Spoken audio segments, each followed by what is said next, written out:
conocimientos con respecto al tema que ellos elegían, eso lo podían hacer GeoGebra o optar otra manera, ¿sí?, de comunicárselo a los estudiantes. Entonces, esto es lo que vamos a ver hoy, la propuesta que ellos hicieron ante esta consigna. Juan, te dejo a vos.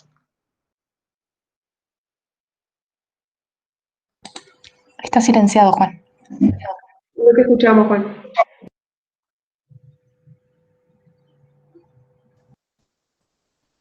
No hay problema. Bien. Lo primero, ahora sí se escucha. Sí, ahora sí, Juan. Sí, Juan. Listo. Disculpen. Y bueno, buenas tardes. Yo soy Juan Manuel Soto Ríos, ¿sí? Y la primera propuesta didáctica se titula De áreas, ¿sí?, a integrales.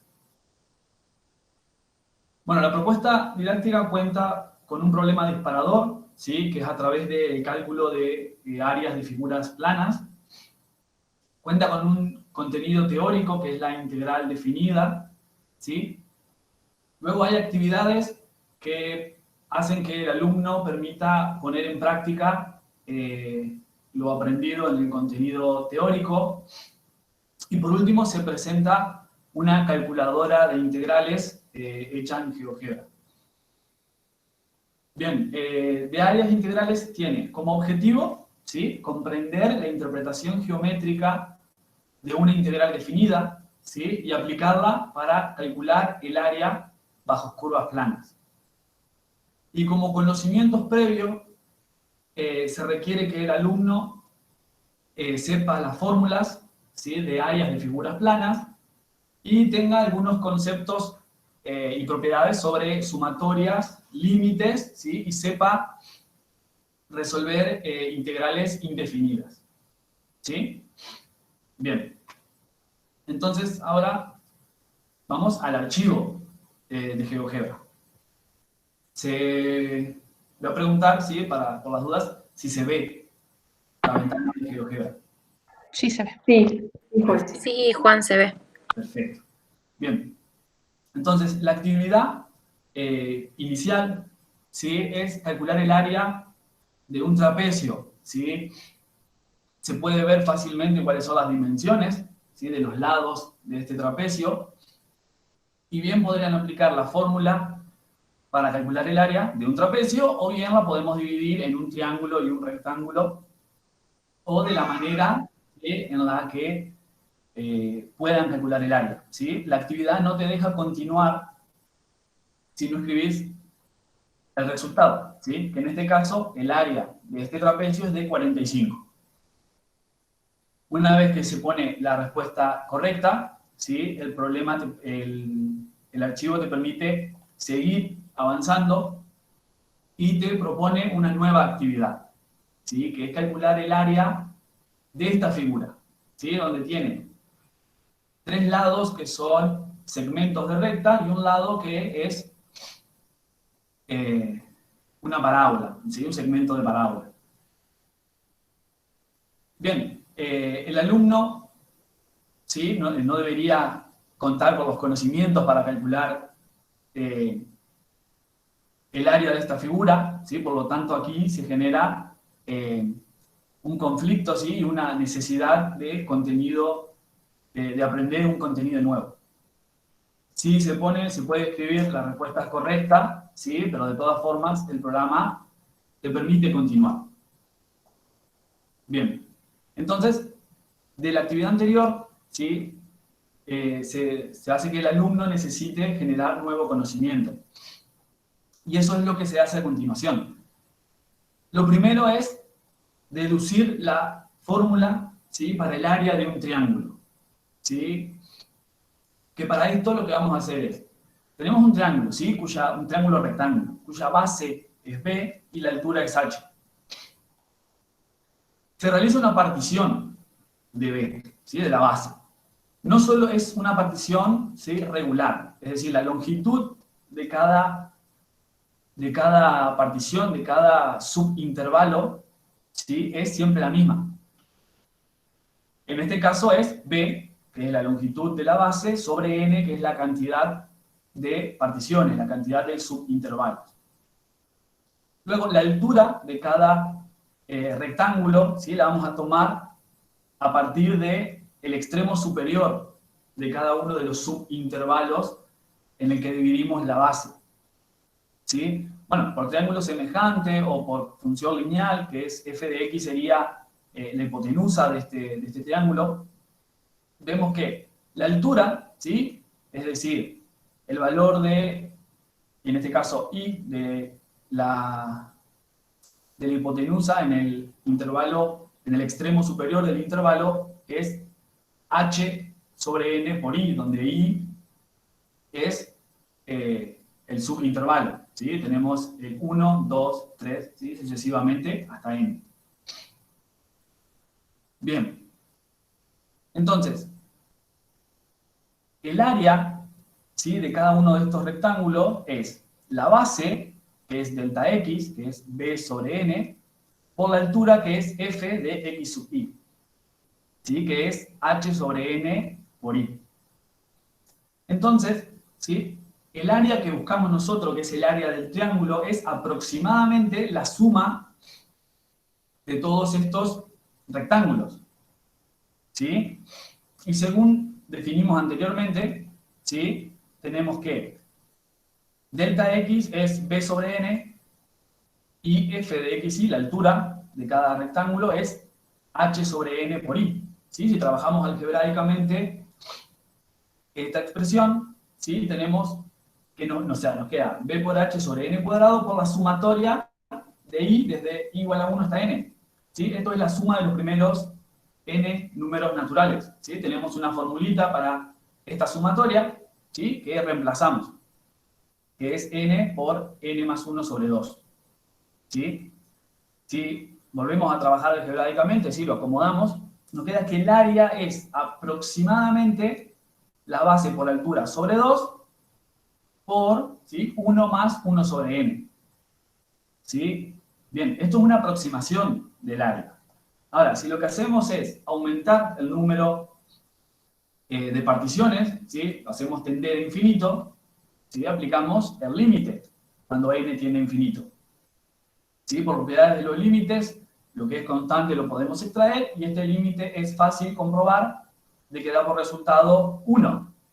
¿Sí? De donde obtenemos que el área del triángulo es base por altura sobre 2. Bien. Lo siguiente es hacer un desarrollo un poquito más general, ¿sí?, no solo de un triángulo. Y para esto vamos a considerar una función f de x, ¿sí?, que se le pide dos cosas. Una que sea continua en el intervalo AB y la otra que sea no negativa en ese mismo intervalo. Bien, partimos haciendo lo mismo, ¿sí?, una partición del intervalo AB, ¿sí? Otra vez vamos a hacer una partición regular, por lo tanto no sería estrictamente integral, o sea, hacer la suma de Riemann, sino sería algo similar, con una partición regular. Hacemos la partición, ¿sí?, se puede refinar, y ahora elegimos en cada uno de estos subintervalos, ¿sí?, elegimos un número aleatorio, ¿sí?, que pertenece en cada uno de los subintervalos. Y formamos el producto de la función evaluada en ese punto, ¿sí?, x sub i estrella, por delta sub x, que es la longitud de los subintervalos. ¿Sí? Este producto representa el área de estos rectángulos. ¿Sí? Entonces, de la misma manera que en el problema del triángulo, ¿sí?, la suma del área de todos estos rectángulos es aproximadamente el área bajo la curva. ¿Sí? Tal vez no es una buena aproximación, pero sí es una aproximación. Entonces, lo que hacemos, ¿sí?, es lo mismo que en el problema anterior. Si la partición tiende a infinito, o sea, aumentamos la partición del intervalo AB. Bien. Este límite de la sumatoria, ¿sí?, es la integral definida entre A y B. ¿Y cómo resolvemos la integral definida entre A y B? Bueno, si tenemos f grande, ¿sí?, que es una función primitiva de f chiquita, ¿sí?, que ser una primitiva significa que la derivada de f grande tiene que ser f chiquita. Entonces, el área bajo la curva f, ¿sí?, entre A y B, ¿sí?, en el intervalo AB, es f grande evaluado en B, el extremo superior, menos f grande evaluado en A, ¿sí?, extremo inferior, ¿sí? Esto es conocido como regla de Barrow. Bien, lo siguiente es hacer el mismo procedimiento, ¿sí?, para un ejemplo concreto, donde la función es x cuadrado menos 8x más 18 en el intervalo 2, 6. Tenemos la función, ¿sí?, graficamos la función, hacemos una partición del intervalo 2, 6, se eligen valores arbitrarios en cada uno de los subintervalos, ¿sí?, se trazan los rectángulos, ¿sí?, que tienen área, ¿sí?, delta sub x, ¿sí?, g de x sub y estrellita. Bien, si sumamos las áreas de cada uno de estos rectángulos, obtenemos aproximadamente, ¿sí?, el área bajo la curva, ¿sí? Si hacemos que n, ¿sí?, el número de particiones, aumente, tienda a infinito, lo que vamos a tener es una buena aproximación del área bajo la curva. Bien, a continuación vamos a resolver la integral, ¿sí?, que no vamos a perder mucho tiempo en cuestiones técnicas de cómo resolver la integral, ¿sí?, pero una primitiva de la función, ¿sí?, es esta g grande que tenemos acá. Y si calculamos g grande en 6 menos g grande en 2, ¿sí?, obtenemos como resultado 40 sobre 3, ¿sí?, que es 13,3 periódico. Si comparamos los resultados que obtuvimos al sumar el área de los rectángulos y al resolver la integral, vemos que, bueno, en este ejemplo dio exactamente lo mismo, probablemente con más decimales haya alguna diferencia, ¿sí? Bien. Y luego se propone una serie de ejercicios, ¿sí? Este ejercicio es el primero que se da luego del trapecio, ¿sí?, que en ese momento no contaban con las herramientas para calcular el área de esta figura plana, ¿sí? Ahora sí, ¿sí?, que es resolviendo la integral, y en mostrar ayuda, ¿sí?, te dice cómo tenés que hacer para resolverlo, ¿sí? Este da 30 unidades de área, ¿sí? De la misma forma, no deja continuar si no escribís la respuesta correcta. Otro ejercicio dice calcular el área bajo e a la x de 0 a 1, ¿sí? Esto da e, ¿sí?, el número e, 2,72 aproximadamente. Si mostrás ayuda, también te dice la integral que se tiene que resolver. Otra actividad es hallar el valor de k positivo para que el área bajo la función constante 3 sea igual a 30. En este caso se resuelve la integral donde un extremo en realidad es una incógnita, ¿sí? Y esto tiene que ser igual a 30, ¿sí? El resultado es 10, simplemente movemos el punto hasta 10 y la respuesta es correcta. Luego, un ejercicio similar al anterior. Dice hallar el valor de k positivo para que el área bajo 1 sobre x sea igual a 1. ¿Sí? Este da e, ¿sí?, 2,72 aproximadamente. Y la última actividad, ¿sí?, dice escribir una función f de x y además el intervalo AB para que dé de resultado 17. ¿Sí? En este caso tenemos muchas formas. Por ejemplo, si tengo la función 1, digo que va de 0 a 17, ¿sí?, y obtengo que el me da como resultado, ¿sí?, el área bajo la curva 17. También podría tener la función constante 8.5 y va de 0 a 2. ¿Sí? Y también lo toma como correcto. Y hay muchas opciones para poner en funciones e intervalos. Bien, y por último, ¿sí?, la propuesta didáctica cuenta con una calculadora de integrales. ¿Sí? Por ejemplo, la función, ¿sí?, escribimos la función, en este caso seno, y va a ser la integral entre 0 y 2pi. ¿Sí? Y acá tenemos que la opción de que nos grafique, si queremos, la integral, ¿sí?, la suma inferior, suma superior o suma de Riemann. ¿Sí? Suma de Riemann, ¿sí?, hago comillas porque utiliza una partición regular. Y podemos aumentar el número de particiones. ¿Sí?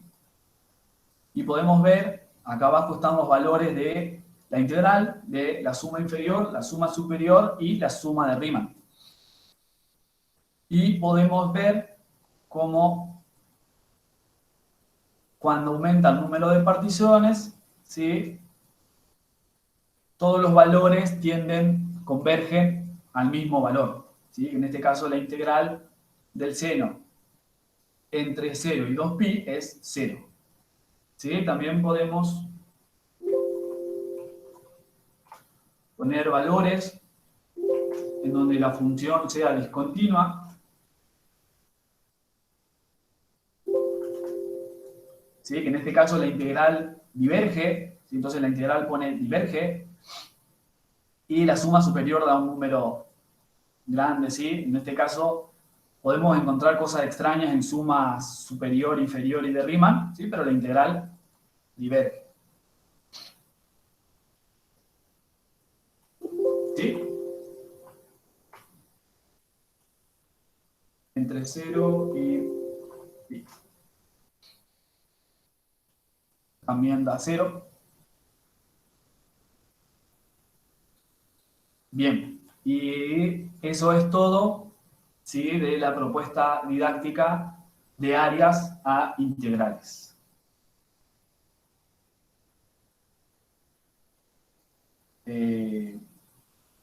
Así que les dejo con Katia. Un momento. Ahí está.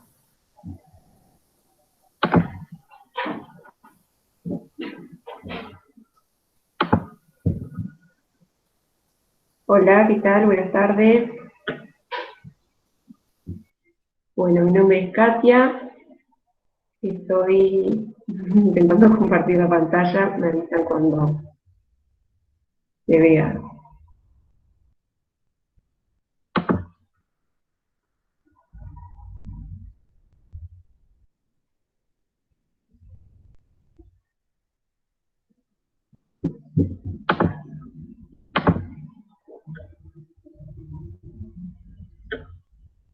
Deberían poder verla.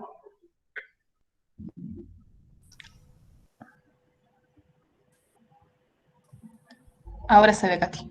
¿Sí? Ahora sí se ve. Genial. Ahora sí. Espectacular. Todavía no, Katy.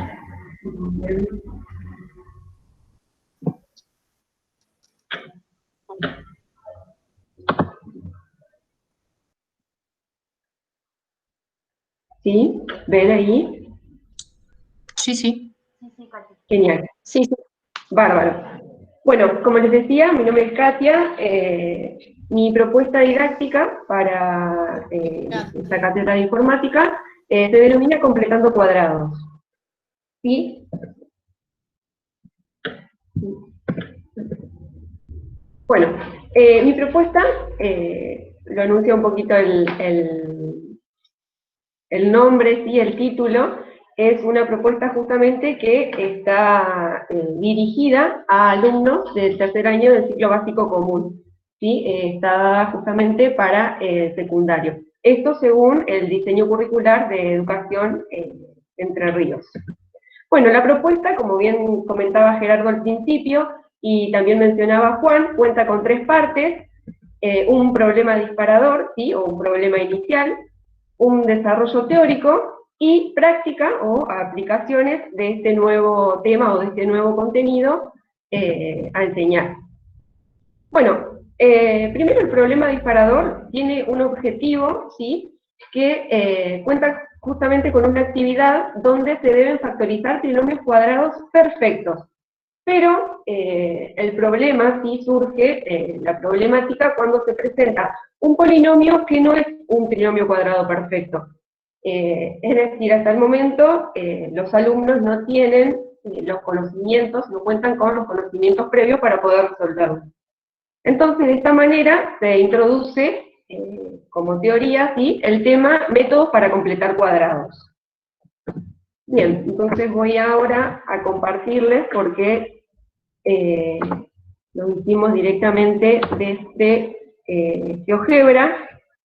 Pueden ver ahí la pantalla de GeoGebra. Sí, sí.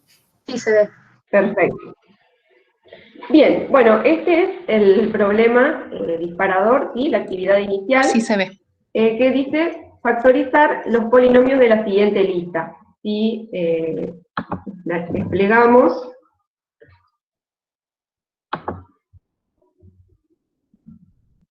bueno, ahí está. Si desplegamos, vemos los diferentes polinomios. Yo puse nada más que 4, que 3, pero podrían ser más. Bueno, justamente los chicos, esta es una actividad también para dar un poco en el aula, entonces deberían de resolverlo a mano, digamos, lo que sí tienen la posibilidad o la opción de ver la solución, ¿sí?, la forma ya factorizada. De cada uno de los polinomios, ellos pueden ver la expresión factorizada. Bien, hasta acá, ningún problema. Accedemos a la segunda...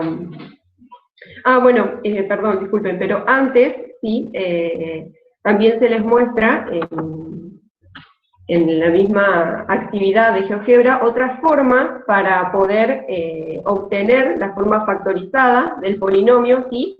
Y es insertando justamente en las 3 casillas, en la casilla A, B y C, los valores de los coeficientes. Por ejemplo, yo voy a poner justamente el que está acá, el que se ve arriba, polinomio que tiene, en donde A vale 1, en donde B vale menos 4, y C vale 4. Entonces, directamente, GeoGebra te devuelve, digamos, el polinomio, ¿sí?, de acuerdo a los coeficientes, y la forma factorizada. Esto sería como otra forma sencilla que tienen a través de la aplicación para poder resolver. Bien. Ahora, el inconveniente, ¿sí?, la problemática surge cuando se les da este polinomio para factorizar, que es 9x al cuadrado más 5x más 16, que vemos que no es un trinomio cuadrado perfecto, lo que se veía, ¿sí?, en los casos anteriores. Como bien dice acá, el polinomio no es un trinomio cuadrado perfecto, entonces los alumnos no cuentan con los conocimientos necesarios para poder factorizarlo, ¿sí? Entonces, por eso es que se introduce el nuevo contenido. Me voy a ir a otra... Ahí está. ¿Pueden ver la siguiente de GeoGebra? Sí se ve. Genial. Bien, entonces el nuevo contenido, como les decía, es el método para completar cuadrados. Dado justamente el polinomio en esta forma, ¿sí?, A por X al cuadrado más B por X más C,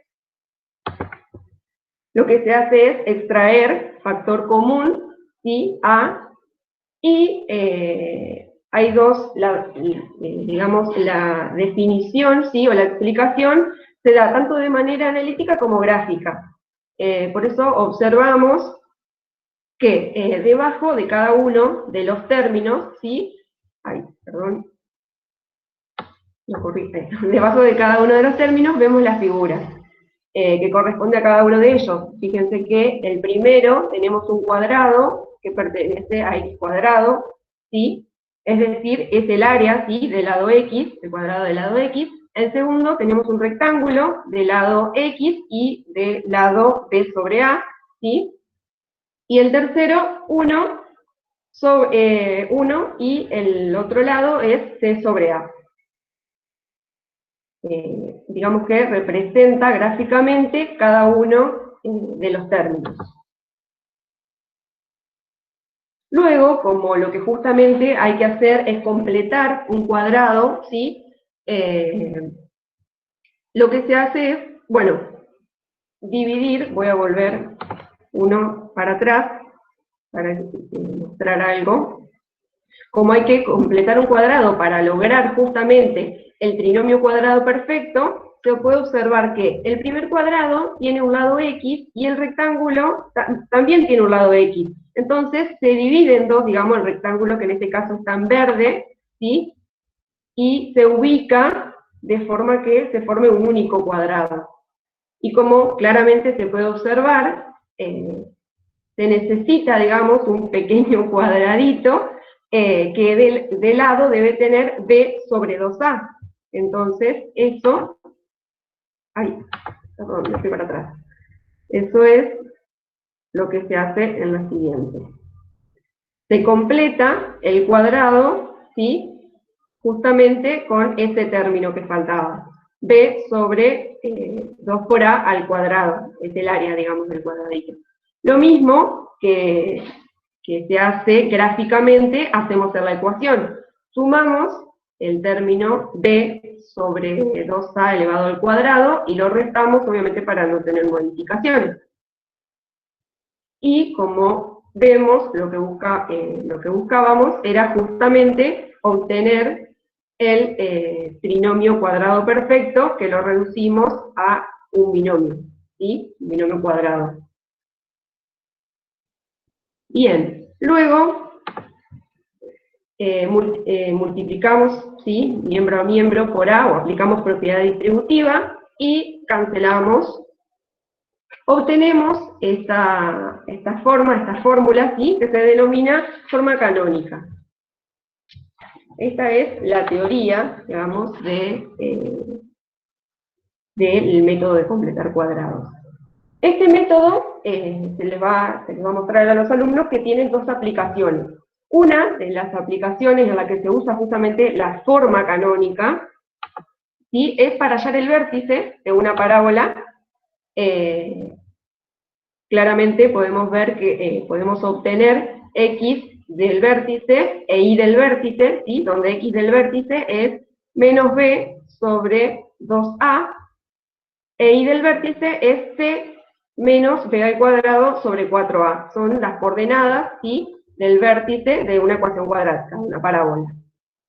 Esa es una de las aplicaciones en las que se les va a enseñar, digamos, a los alumnos en dónde utilizar esta forma canónica.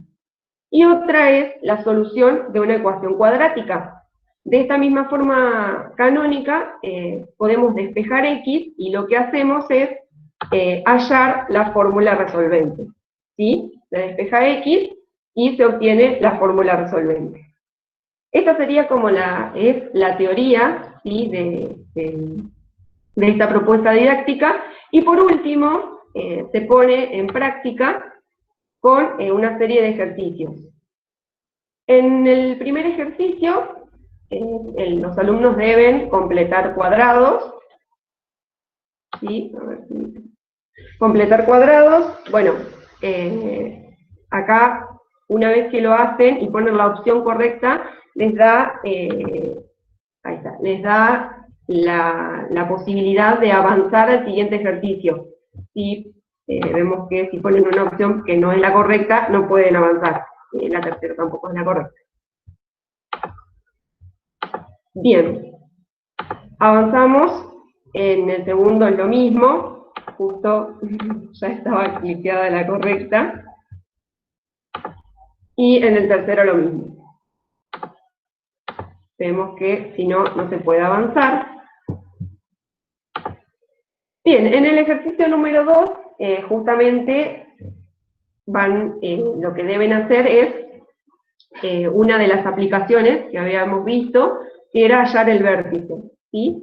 Entonces, deben calcular, ya lo tengo, deben calcular justamente X del vértice e Y del vértice, que es 9 y 15. Una vez que ponen la opción correcta, pueden avanzar al siguiente. Bueno, no entiendo cómo por defecto ya estaban. Lo mismo en este ejercicio, donde X del vértice es menos 3, e Y del vértice es menos 1, y su B es menos 1, y pueden avanzar. En caso de que no hayan resuelto bien, no los deja avanzar al siguiente ejercicio. Y el ejercicio número 3 es hallar las soluciones de las siguientes ecuaciones, ¿sí? Justamente aplicar la fórmula solvente. Bueno, vemos acá, pero si cambiamos no aparece nada hasta que las respuestas no sean las correctas. Y lo mismo en este otro ejercicio. Y por último, se muestra una calculadora, ¿sí? de la forma canónica. Es decir, al escribir directamente los coeficientes, ¿sí? En las casillas, los coeficientes, los valores para A, para B y para C, directamente la calculadora te da el polinomio, ¿sí? Y la forma canónica. Por ejemplo, voy a escribir un polinomio cualquiera, valores cualquiera, y obtenemos el polinomio y la forma canónica. Bien. Quiero dejar de compartir. Bueno, en esto se basó mi propuesta didáctica. Espero que se haya entendido, y si no, bueno, en el final se aceptan preguntas, críticas y demás. Te doy la palabra a Delphi. Bueno, muy bien. Buenas tardes, mi nombre es Delfina Piscini y bueno, estoy compartiendo pantalla, así que supongo que se ve ya. Exacto, se ve. Sí, Delphi. ¿Se ve? Sí, sí. Bárbaro. Bueno, el libro de mi propuesta tiene que ver al área de la matemática al que me aboqué en esta propuesta didáctica, así como Juan trabajó sobre el análisis matemático y Katia más bien sobre el álgebra. En mi caso elegí trabajar sobre la probabilidad, ¿sí?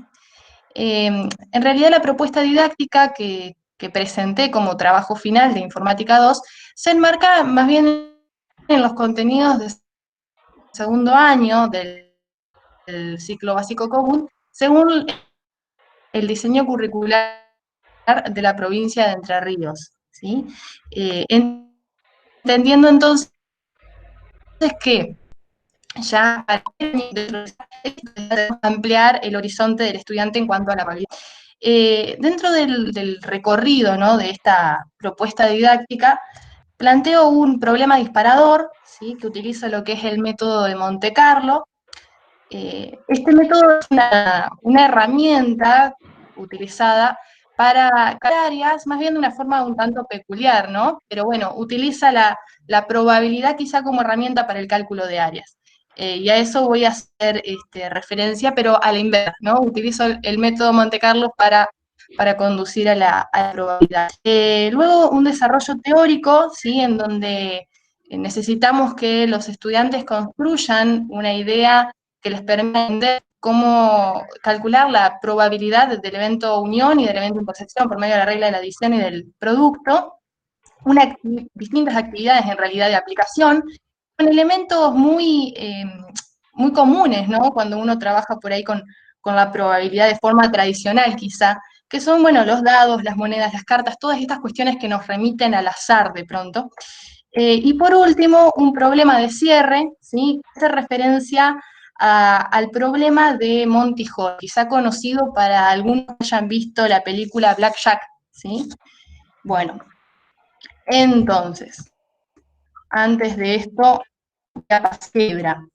Bueno, en GeoGebra, por ahí lo que nos caracteriza a los tres trabajos, y que por eso titula de alguna forma esta muestra, ¿no?, para hoy, es la utilización de la idea de área, ¿sí? Tanto Juan como Katia, como yo también, nos hemos auxiliado de la idea de área presente en el estudio para presentar o para comprender conceptos quizá no propios del área nuestra propuesta. Con respecto al problema disparador, para construir el concepto o la idea primeramente intuitiva de probabilidad, como dije anteriormente, se utiliza el método de Monte Carlo. Y el método de Monte Carlo implica, básicamente, se estructura lo que es tiro al blanco, ¿sí? Entonces, el problema es cuál es la probabilidad de un lanzador de en el blanco, ¿sí? O sea, es decir, cuadrado blanco. Se utilizan cuadrados quizá para simplificar lo que es cálculo, ¿sí? Entonces, ¿cuál es la probabilidad de que el lanzador del blanco, sabiendo que la diana es un cuadrado de 2 decímetros y está ubicada en una pared verde, cuadrada, de 6 decímetros de lado, ¿sí? Entonces, primeramente, quiero destacar quizá que es posible, esto no, pero es posible, para poder predecir el alimento, ¿no? ¿Qué ocurriría si yo hago cada vez el cuadrado blanco? ¿Sí? Es decir, mis probabilidades de acertar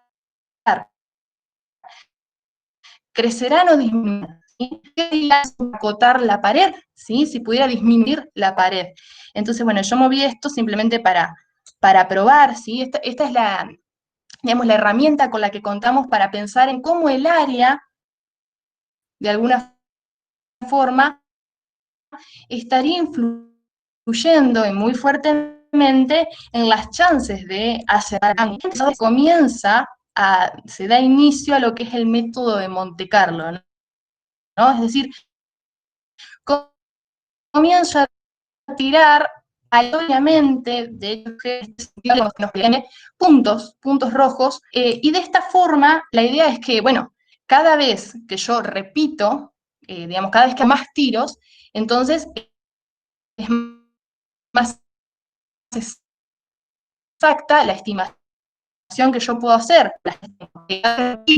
puedo tener una certeza mejor de cuál va a ser la probabilidad. A tal punto que nuestra idea es que n, ¿sí?, el número de tiradas, crece, se hace muy grande, en este caso en 1000 por una cuestión de... Pero nuestra idea es que n crece y tiende a infinito, ¿no? Esa idea de límite incluso que nos permite pensar el tema. Es decir, las chances se ven reflejadas de alguna forma cuando lo van a cubrir completamente ambas áreas, ¿no? Ambas superficies en realidad. Entonces, es por eso que esto se vincula con la, ¿sí?, que presenta este problema disparador, ¿no? De que si el número de tiradas, tiene que ver con lo que venía diciendo anteriormente, si las tiradas se hace muy grande, si este n crece, entonces los puntos tienden a la superficie del cuadrado, ¿sí? Del cuadrado verde. Podemos relacionar de alguna forma la probabilidad, ¿sí?, con el área de los respectivos cuadrados. De alguna forma, nosotros apelamos a conceptos, como dije, previos, ya trabajados en un primer año de estadística. Es decir, lo que hago es relacionar la frecuencia relativa de este número de ensayos tiende a infinito, ¿sí? Es decir, establezco una noción intuitiva, más bien frecuentista, ¿sí?, como el límite cuando n de la frecuencia relativa. Entonces, en este caso, pienso que las chances de acertar serían los casos favorables, ¿sí?, sobre los casos posibles. este caso, si lo traducimos en área, sería 4, perdón, sobre lado 6, así que 30. Muy bien. Nosotros sabemos que esto no va a surgir enseguida, ¿sí? Quizá este cálculo, pero para esto es que aparece este análisis, ¿no? De cómo la frecuencia relativa tiende a estabilizarse en este número, ¿sí? Cuando el número de ensayos se hace muy grande. Bueno, después de establecer este concepto de probabilidad, necesitamos formalizar algunas fórmulas, justamente, para poder establecer la probabilidad del evento unión y del evento intersección. ¿Sí? Nuevamente, a lo que es el método de Monte Carlo, ¿sí? En este caso, el evento unión, entendido como la unión de ambas superficies, ¿sí? Se espera entonces que el estudiante reconozca que hay una superficie intersección, digamos, que se repite 2 veces, ¿no? Cuando yo sumo las 2 áreas, ¿sí? Es decir, ya tengo establecido que cuando hablo de probabilidad puedo relacionarlo con área en este tipo de problemas, ¿sí? Entonces, si sumo el área roja más el área azul, estoy considerando 2 veces el área violeta, ¿no? Haciendo un guiño a la profe de artes visuales. Digamos, el área de intersección está considerado 2 veces, es por eso que lo restamos y esta sería la conclusión esperada, ¿no? Lo mismo pensándolo desde la intersección. Ahora solamente me interesa esta superficie que estoy marcando, su cálculo es relativamente fácil, ¿sí? Porque justamente estoy utilizando números enteros, ¿sí? Para área, así que facilita un poco la construcción de las fórmulas, ¿sí? Una vez ya establecidas estas fórmulas, lo que nosotros tenemos es 3 propuestas. Se ve que primero tenemos un problema disparador, en donde nos vemos ante un conflicto cognitivo, ante la necesidad de formalizar un concepto, posteriormente ante la necesidad de dar un sustento teórico a esto que intuimos, y luego ante actividades de aplicación, que es lo que quisiera mostrar ahora, ¿sí? La primera actividad vincula lo que es el lanzamiento de un dado, ¿sí? Entonces, ahí está. Bueno, no sé si se ve esta parte de GeoGebra que estoy mostrando.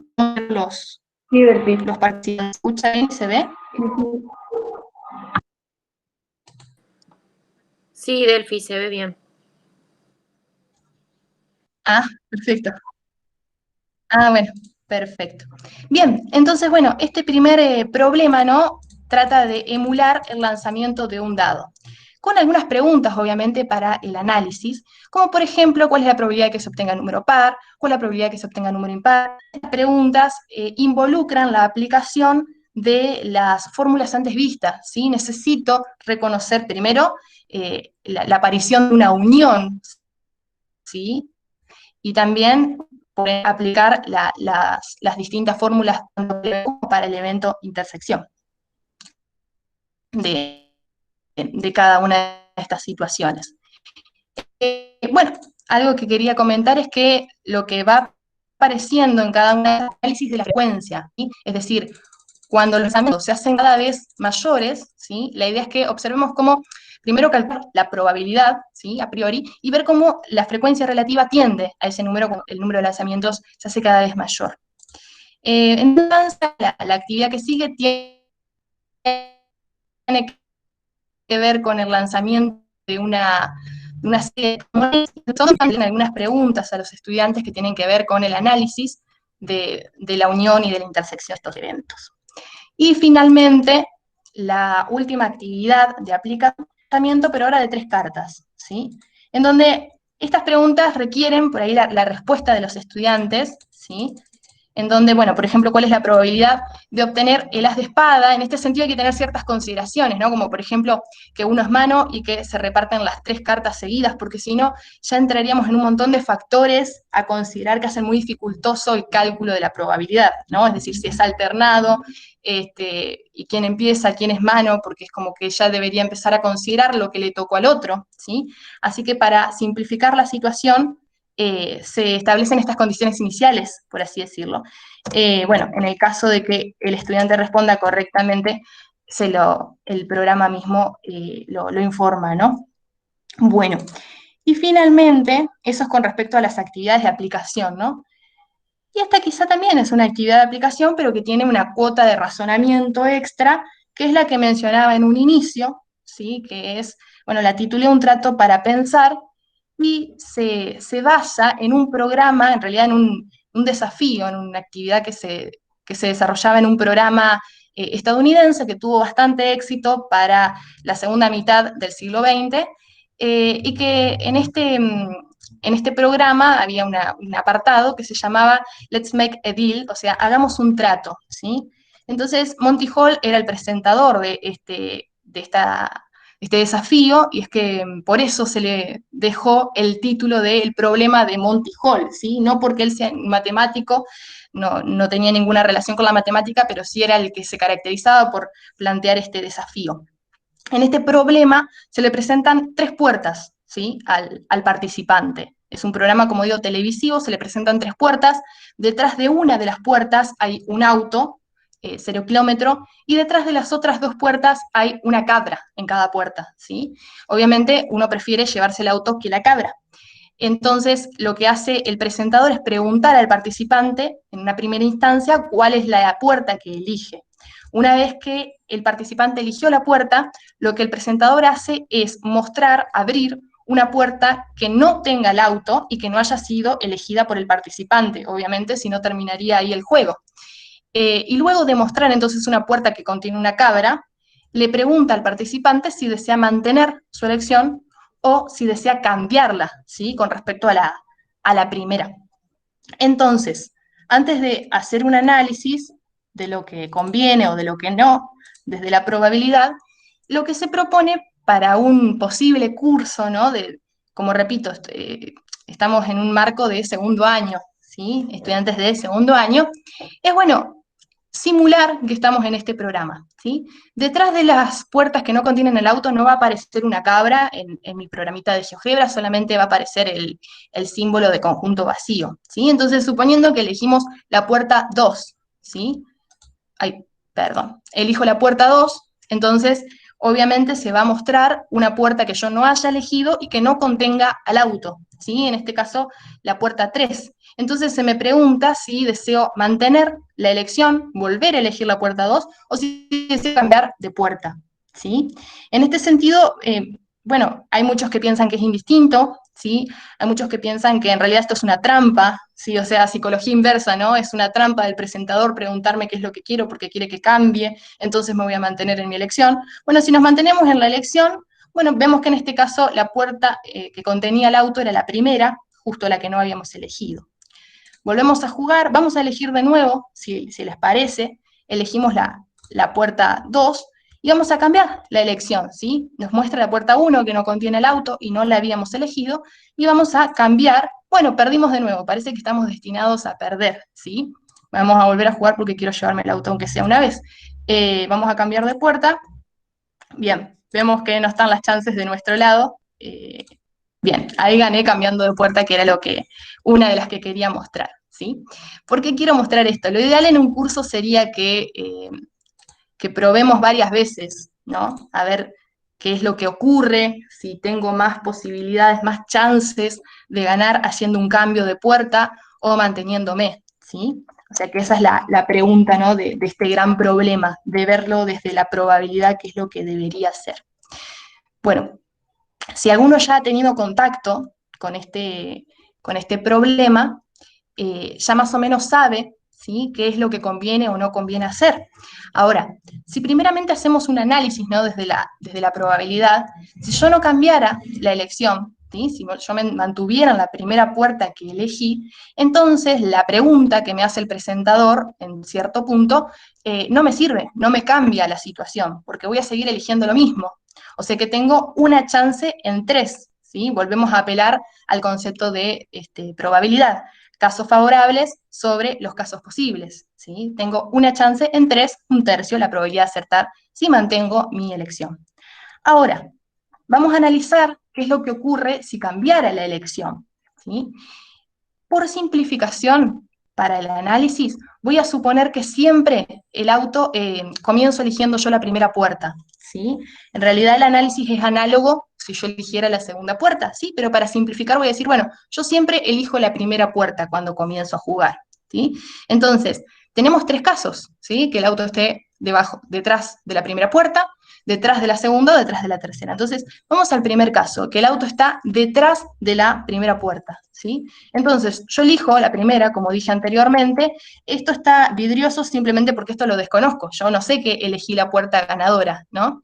Entonces, lo que va a hacer el conductor de este programa es mostrarme una de las otras 2 puertas, es decir, cualquiera de las 2 indistinto, porque ambas están vacías y no las elegí. Así que va a mostrar, por ejemplo, la puerta 2 y preguntará si yo decido mantener mi elección o cambiarla, ¿sí? Como yo estoy con la estrategia de que voy a cambiar la elección, ¿qué es lo que ocurre? Voy a elegir la puerta 3 seguramente y pierdo, ¿sí? Este es un caso entonces que no es favorable, no me lleve el auto. Ahora, vamos a suponer que elijo la primera puerta, pero ahora el auto está detrás de la segunda puerta. Entonces, si yo eligiera la primera puerta, el auto detrás de la segunda, no lo sé, esto no lo puedo saber a priori, ¿sí? Lo que hace el presentador seguramente es mostrarme la tercera puerta, ¿sí? La que yo elegí no me la va a mostrar porque el juego terminaría, y la segunda tampoco porque también terminaría el juego. Entonces me muestra la tercera y me dice que está vacía. ¿Qué es lo que yo decido hacer entonces? O mantengo mi elección o cambio, ¿sí? Yo, como estoy con la estrategia de que cambio de puerta, bueno, voy a la segunda puerta y me llevo el auto, un caso favorable, y el análisis es análogo en el caso de que elija la primera puerta y el auto esté detrás de la tercera puerta. El presentador seguramente me mostrará la segunda, yo como estoy cambiando de elección voy a elegir la tercera y me llevo el auto, ¿sí? Entonces, pasando en limpio, ¿no? Las probabilidades, o la probabilidad en realidad de acertar sin cambiar la elección, es de 1/3, como concluimos al principio. Ahora, la probabilidad de acertar haciendo un cambio en la elección es de 2/3, ¿sí? Fíjense que de 3 casos posibles, resulta que en 2, cambiando la elección, en 2 de ellos me llevaría el auto. Es importante por ahí destacar que estos casos son básicamente disjuntos, ¿sí? Y son exhaustivos, es decir, todo el conjunto de casos posibles se representan en estos 3 casos, ¿sí? No hay otra chance, no puede ser que el auto no esté en ninguna puerta, por ejemplo. Bien, entonces, por ahí este análisis que hice me parece interesante para hacer con los estudiantes. Quizá lo hice un poco rápido porque entiendo que estamos en una comunidad que quizá está familiarizada con estos conceptos, pero haciendo hincapié en que estoy hablando de probabilidad, ¿sí? No hay una certeza de que me voy a llevar el auto, ¿sí? Yo dejo de compartir pantalla, que es, ahí está, dejé de compartir. ¿Qué es lo que ocurrió justamente cuando yo estaba mostrando, ¿sí? Así todo, haciendo un cambio, ¿no? De mi elección, 2 veces no me llevé el auto, ¿sí? ¿Por qué? Porque estamos trabajando con probabilidad, ¿sí? Estamos trabajando con azar. No hay ninguna seguridad cuando uno trabaja con probabilidad. Eso lo hace bella. Así que me parece importante por ahí destacar esas cuestiones. Analizar estos casos con nuestros estudiantes. Obviamente la velocidad de análisis va a ser distinta porque implica prueba, implica muchos más ensayos antes de ir al hueso, ¿no? de la probabilidad de los casos posibles contra los casos que me son favorables. Pero bueno, me parece interesante por ahí los ensayos que nos permiten ver que no hay seguridades. Bueno, espero que les haya gustado esta propuesta. Si alguien tiene alguna consulta o alguna sugerencia con respecto a la misma, estamos escuchando lo mismo, creo, mis 2 compañeros con respecto a cada propuesta. Sí, sí, así es.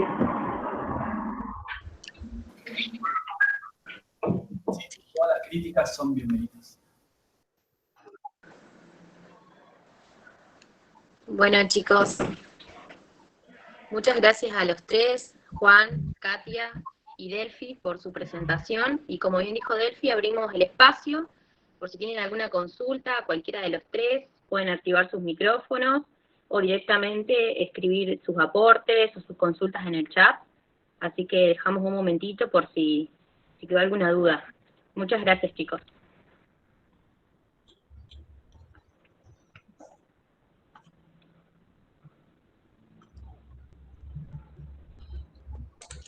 Bueno, lo mismo también si hay alguna duda con respecto al protocolo de construcción de cada una de las propuestas, ¿sí? Que por ahí eso no hay tiempo de sintetizarlo en una charla porque lleva tiempo por ahí generar las secuencias que nos pide GeoGebra, bueno, en mi caso, ¿no? Que trabajé mucho con lo que es secuencias, que es una forma que tiene GeoGebra de generar listas, de trabajar con la aleatoriedad, ¿sí? Con números random.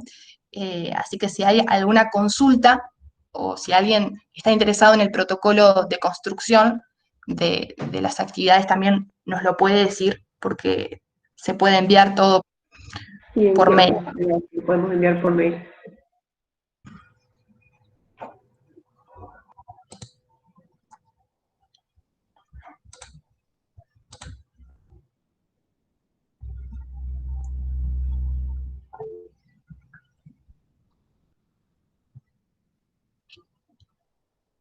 Bueno, gracias, Analía. Leo en el chat. Muchas gracias. Bueno, así es, llegan felicitaciones en el chat. Bueno, gracias, Vane. Gracias, Vane. Parte del público. La hinchada de matemáticas. Gracias.